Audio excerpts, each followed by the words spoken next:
I'm Alli with Pasture Project, and I'm here to talk to you about money, but maybe not in the way that you think. I'm not here to talk about how much you earn or how you earn it or things like that. What I'm here to talk about is what your money represents and why that's so important. So, what do you think your money represents?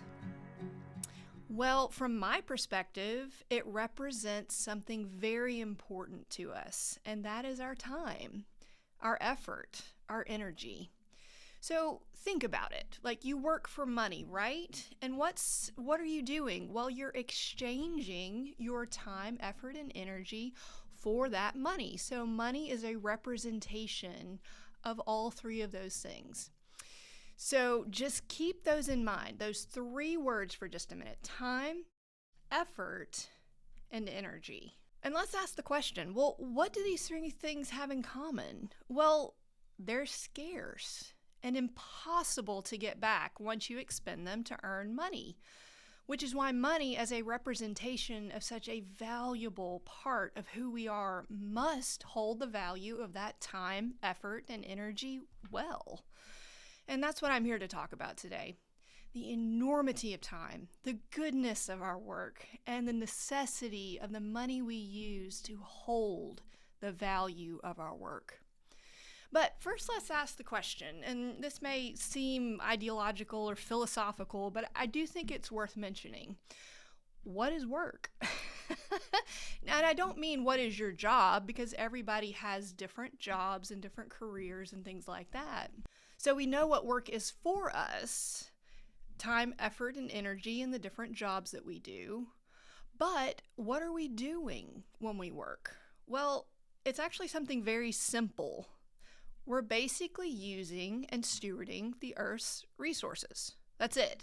Every single job in the history of the world or in the future of the world will have something to do with using the Earth and its resources. It's as simple as that, but it's also as complicated as that. But to illustrate it, I do want to tell you a story. It's a story about the Earth, and it's a story about the creatures of the Earth and what I've learned about stewardship of the Earth through work. But first, just a little bit of background. So I love animals, like absolutely love them. I grew up taming little kittens that I would find that, stray cats had left, I think for me, on our porch. I helped heifers give birth. I cared for abused horses. And honestly, I got to love on some of the best companion dogs that a person could ever have. So I grew up loving animals. And in light of that, I'll start this story with what I remember. I remember standing in the pasture, and there was a massive grave yawning from the dirt at my feet. This clay curtain, this ground in front of me, had opened and closed over countless creatures for centuries. As some of you may know, the Genesis passage that says, "From dust you came, to dust you shall return." And that is what I was looking at in that moment. And I knew that quote all too well. You see, when I was a child, I grew up caring for graves in our churchyard. Some of these graves dated back to the 1800s. These were graves with tilted headstones that were falling into the earth, and it was as if they were asking the ground to cover them too.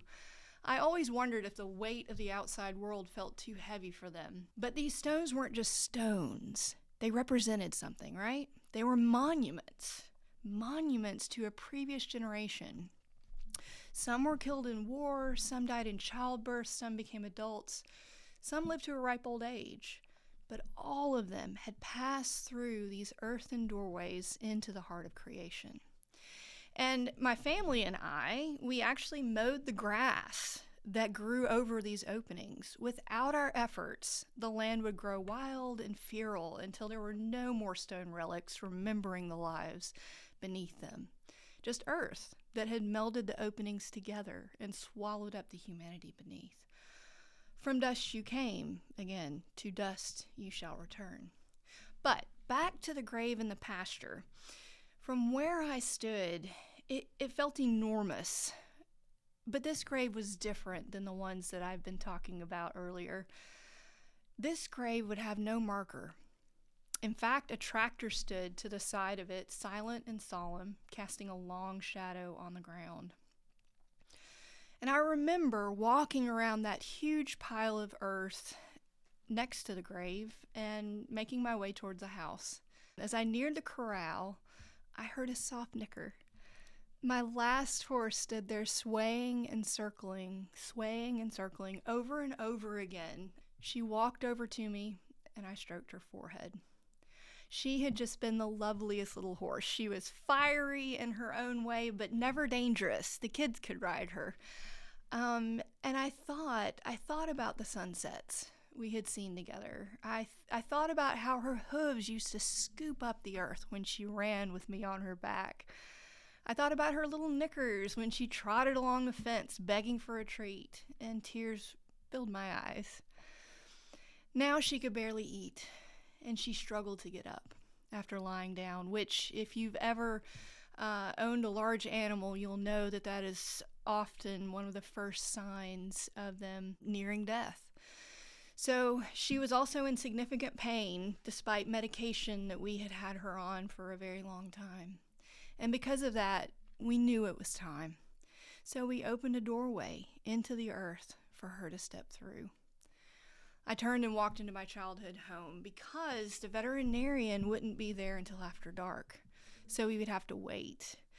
Now, I don't know how many of you may have grown up in rural areas or in the city, but after dark, the sky is crystal clear and sparkling with heavenly bodies in the country. They're pure, they twinkle with a celestial heartbeat, and they reminded me that their pulse, the pulse of these stars, would continue even after my horse's pulsing heart would stop.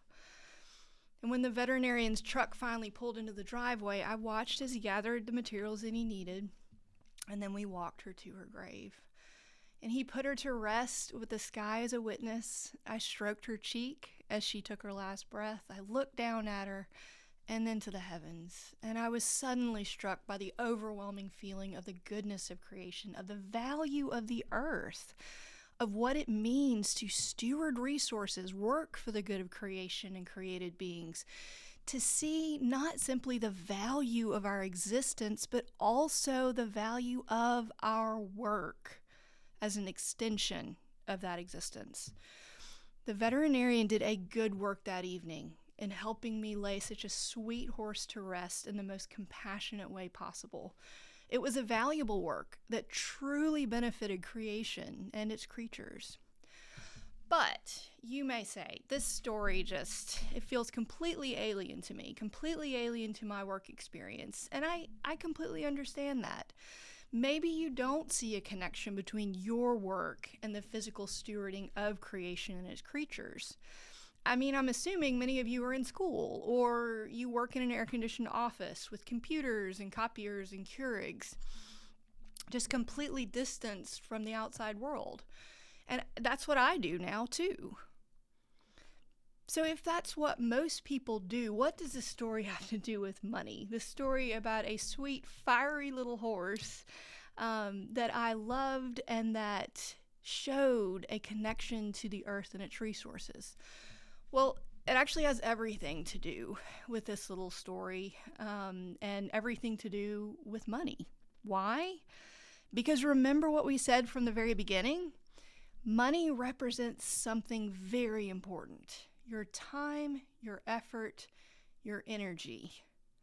And remember what we said those three things had in common? They're all scarce. So all of them are gone as soon as you spend them to earn money. You can't get that time back, or effort back, or energy back. And that's why this story is actually important to your life. Time, effort, and energy are such scarce resources. The little church graveyard that I helped take care of as a child is a stark reminder of that. That's why the value of the money we're paid for our work is so important. Now, this is where we get a little bit technical, but what do I mean by the value of money? I mean, it's pretty simple. I mean, how many things your money can actually buy. So in other words, the purchasing power of your money. So how well is your money holding its value now? Well, let me give you an example. I have two types of money here. I have 100 US dollars and I have 100 Turkish lira. Now, they look very similar, right? They're very similar colors. They have people on them. But the representation of value in these two currencies is vastly different. We'll start with the US dollar. So in the US, as a college student, I don't know what you would generally use $100 for. I know I would use it for something like gas. And this $100 can buy about 40 gallons maybe of gas. So we would say that, as far as buying gas, this has $100 has the purchasing power of 40 gallons of gas. But when we look at the Turkish lira, again, it looks the same. They're both paper. The amount that you can buy, the purchasing power of the Turkish lira is actually significantly less because of how the system is set up. So both of these run on a system, right? And it matters how that system functions. So the Turkish lira is actually 100 Turkish lira can actually only buy 1 gallon of gas. So two separate kinds of currencies and with vastly different purchasing power. So real quick, I will just note that when I was a kid in the 1980s, $100 bought you plenty of groceries. So you've got this $100 bill right now. I could go to the store with my mom or my dad, and we would buy everything we needed for a week for four people in the family. Now, families spend probably $300 to $400 a week for the same amount of food. And that's just since my childhood. So the amount of money we use for basic necessities in the U.S. has more than tripled just in my lifetime. Now, is that hyperinflation? No. But it at least helps us see the power that our money should have and what it looks like when it loses that purchasing power. So no, our money is not holding its value as well as it should. But despite its volatility over the short term, because I know a lot of you understand that what we're exploring here are different economic systems, different monetary systems. So despite its volatility over the short term, Bitcoin as a currency not only holds its value, but it increases in value. Now, we can jump into the rabbit hole about how Bitcoin has lost significant purchasing power over the past, 3 months. I think it's down maybe 50% from an all-time high of 126,000 per coin.